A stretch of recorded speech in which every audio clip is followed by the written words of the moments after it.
L'angoisse fait place maintenant à la résignation.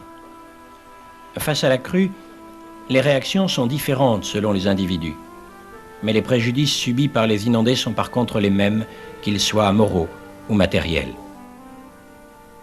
On fait ce qu'on peut. On surmonte les meubles à fur et à mesure que ça monte, quoi. Hier soir, on les a collés au plafond parce qu'ils annoncent que ça montera encore un petit peu plus. Et puis, on ne sait pas, quoi. On attend.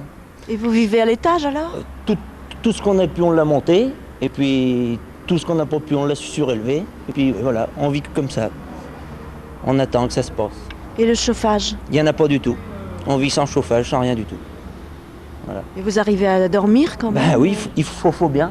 On ne veut pas les laisser ça sans personne. Il paraît qu'il y a des rôdeurs, tout, alors surveille, quoi. C'est tout. Vous dormez pas beaucoup alors? Ben non.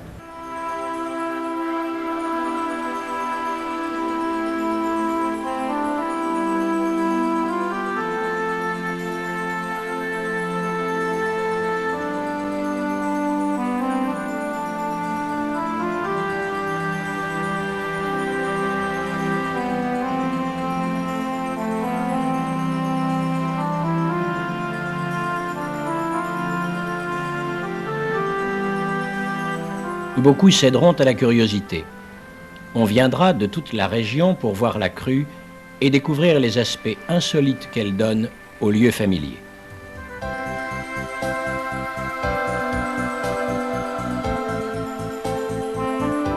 L'information vient d'abord à peu près 24 heures à l'avance du service hydrologie. Montée des eaux importantes, on a 24 heures pour s'organiser. Alors s'organiser, c'est informer tous les intervenants, le centre de secours, les pompiers, les espaces verts, le parc, tous les élus, donc tous ceux qui auront un rôle à jouer. De par notre situation, nous étions effectivement sur le premier plan au niveau de ces inondations et nous avions comme responsabilité l'organisation la mise en place des parpaings et des madriers sur la rive droite de la Charente, de Saint-Sorlin jusqu'à l'avenue Gambetta, voire jusqu'à Taillebourg. Donc ça représente une longueur impressionnante. Oui, on a effectivement, avec les services techniques, posé environ 33 000 parpaings et une dizaine de kilomètres de madriers. Un parpaing, 2 parpaings, limite 3 parpaings. Ensuite, c'est instable, il faut passer au bateau. Quand nous arrivons au bateau, il y a une période difficile parce qu'il faut récupérer rapidement les madriers avant que ça flotte à la Charente. Et l'organisation des bateaux entraîne des permanences d'employés municipaux qui transportent par bateau les riverains. Il faut les équiper d'un abri de chantier en règle générale, chauffé si possible. Et puis à partir du moment où il y a des permanences, il faut gérer le personnel, prévoir de la nourriture et un certain confort quand même.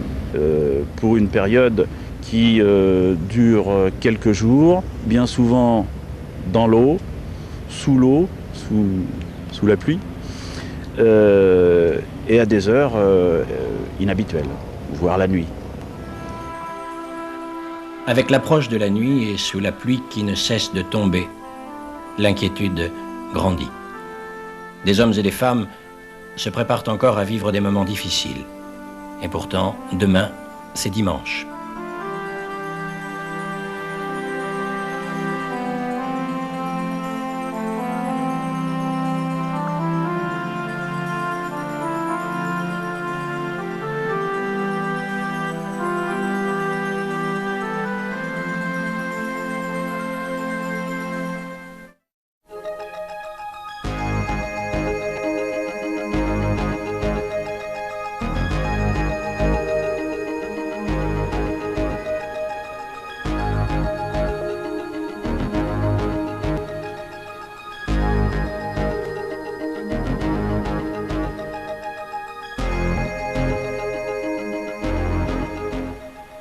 Bien passé dans la mesure où nous avons pu, dès les premiers jours, mettre en œuvre un service de 3-8.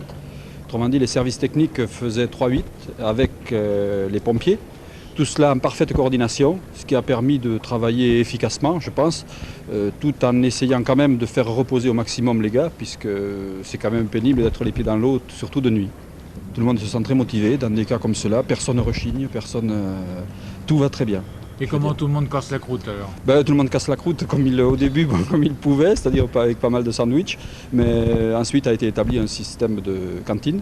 Autrement dit, les agents qui faisaient notamment les 3-8 qui travaillaient, qui finissaient à midi surtout, à midi ils allaient manger à la cantine Roger Perra, ce qui était quand même un petit peu un réconfort parce que c'est quand même mieux de se mettre un peu les pieds sous la table et de décompresser un petit peu plutôt que de manger un sandwich à la sauvette vite fait et repartir aussitôt.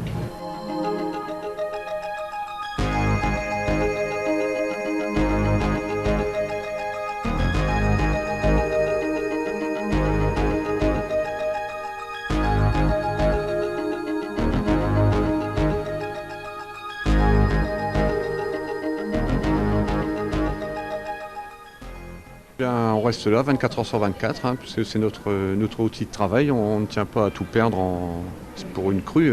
On est obligé d'assurer la sécurité en plus pour le stock, la marchandise qui était restée ici. Comment vous dormez? Sur un lit de camp, la nuit. Vous mangez? Et je mange, ce sont les voisins qui me font un petit peu à manger de temps en temps, le café le matin. Le midi, je vais manger chez la pâtissière. Essayer de tenir le coup. Je peux pas faire autrement de toute manière.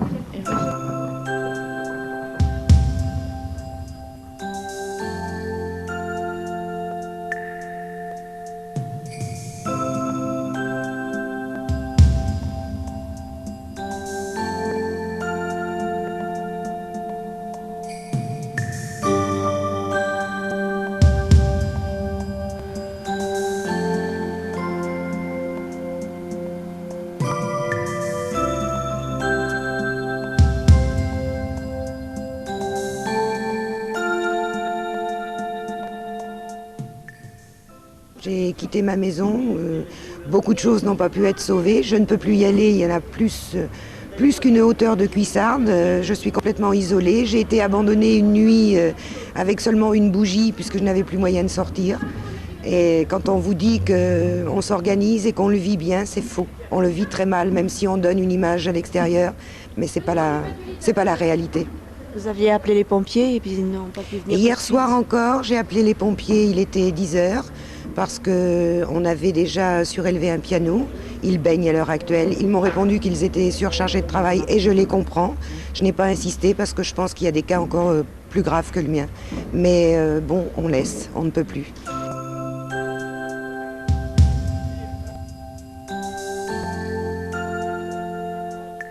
L'eau est là, elle est là. Bon, mais alors, par contre, ce que les gens ne comprennent pas, comme je disais tout à l'heure, c'est que nous avons une piscine à domicile et qu'il y en a qui payent très cher pour en avoir une chez eux. Voyez-vous ? Et d'autre part, vous avez des gens de la ville qui sont d'une gentillesse, d'une amabilité, d'une correction et d'une disponibilité formidable, parce que non seulement ils nous rendent un service énorme, et en plus, ils nous font naviguer sur les bateaux de Venise. Et dire qu'il y en a qui payent si cher pour aller à Venise. Vous vous rendez compte? C'est-il pas beau, ça? Vous savez bien que pour beaucoup de gens, les gens de l'administration et l'administration communale sont souvent regardés de façon un peu péjorative. Et là, ils ont vu que ces gens étaient non seulement de bons ouvriers, capables de monter une passerelle en peu de temps, mais en plus des gens dévoués, capables de travailler des heures et des heures, sans rien demander, sans se plaindre, et d'être en plus souriant avec les habitants. Là, on marche en parpaing sur les madriers, mais l'avantage, voyez-vous, c'est qu'on peut quand même sortir en charentaise. C'est déjà pas mal.